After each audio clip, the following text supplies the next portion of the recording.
سلام عرض میکنم خدمت شما عزیزانم. امیدوارم که حالتون عالی باشه، برقرار باشید. توی این جلسه در ارتباط با آیات اول سوره لیل توضیحاتی رو خواستم خدمتتون ارائه بدم. یه نکته خیلی جالبی این سوره و این آیه داره که برخلاف اون چیزیه که توی اذهان عموم مردمه در تمام دنیا و اونم دلیل داره. حالا انشالله آروم آروم میپردازیم بهش که اینکه انسان ها چجوری فکر بکنن و منششون و نوع نگاهشون به موضوعات به چه شکل باشه و اصلا کی این مسیر رو تعیین بکنه، در این رابطه هم صحبت خواهم کرد. ان سعیکم لشتا. این آیه برخلاف نگرش و نگاه و دیدگاهی که انسان ها داره به ما میگه که دست از تلاش های بیهوده بردارید. یعنی شما وقتی تو فضای مجازی نگاه میکنید، توی مدارس، توی فرهنگ ها مخصوصا نگاه میکنید، انسان ها رو وادار میکنن به اینکه یک کاری باید انجام بدی، تلاش باید بکنی، باید تمام سعیت رو بکنی.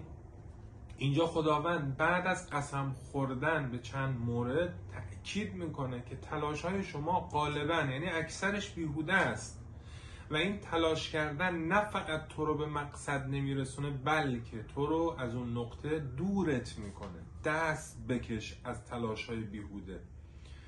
حتی اون نگاهی رو که باعث شده انسان ها به این باور برسن که پول خیلی مهمه و پول تعیین میکنه تو چه شرایطی باشی، از لحاظ رفاهیات، از لحاظ لذت بردن از زندگی و بقیه چیزهایی که با پول میشه ایجادشون کرد.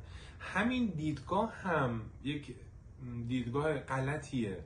یعنی ما تمام قدرت رو داریم میدیم به پول و فکر میکنیم اونه که مشکل گشای مسائل ماست، در حالی که اینجوری نیست. به هیچ چیزی نباید بیش از اون مقداری که لازمه بها بدی و براش ارزش و اهمیت قائل بشی و این در غیر این صورت از اصل مطلب جا میمونی و هیچ وقت به اون آرامشی که مد نظرت نخواهی رسید تا زمانی که یاد نگیری که دست بکشم از این تقلا کردن، از این دست و پا زدن، از این شاخه به اون شاخه پریدن تو همه جنبه‌های زندگی. میگم نه فقط تو مسائل مالی، توی روابط بسیاری از عزیزان تماس میگیرن، اصرار دارن که مثلا من چه کار بکنم که با اون آدم بتونم ازدواج بکنم، چه خانمش چه آقا. نکته اینجاست که تو نباید هیچ کاری بکنی، مخصوصا خانم ها به هیچ عنوان برای رسیدن به اون شخصی که مد نظرشونه نباید کاری انجام بدن. اگر دست به هر کاری زدی اشتباه کردی و این باعث میشه که یه مدت مشغول بشی و یه مدت اون سرنوشت و تقدیری که خداوند به زیباترین شکل برای تو مشخص کرده رو به تأخیر بیفته و دیرتر اون اتفاقات بیفته.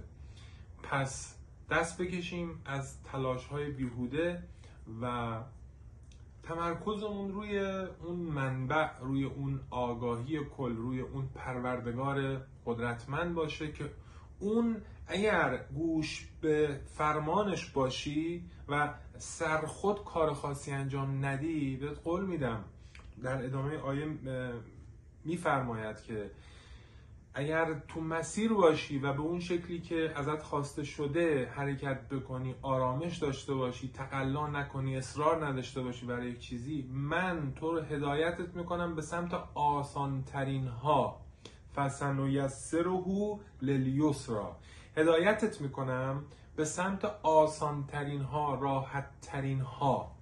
پس برای چی من بخوام اینقدر تقلا و اصرار بکنم که خودم باید این کاری انجام بدم؟ اجازه بده هادی تو بهت بگه چه کاری بهترین کاره و اونه که تو رو در کوتاه‌ترین زمان ممکن به مقصد میرسونه.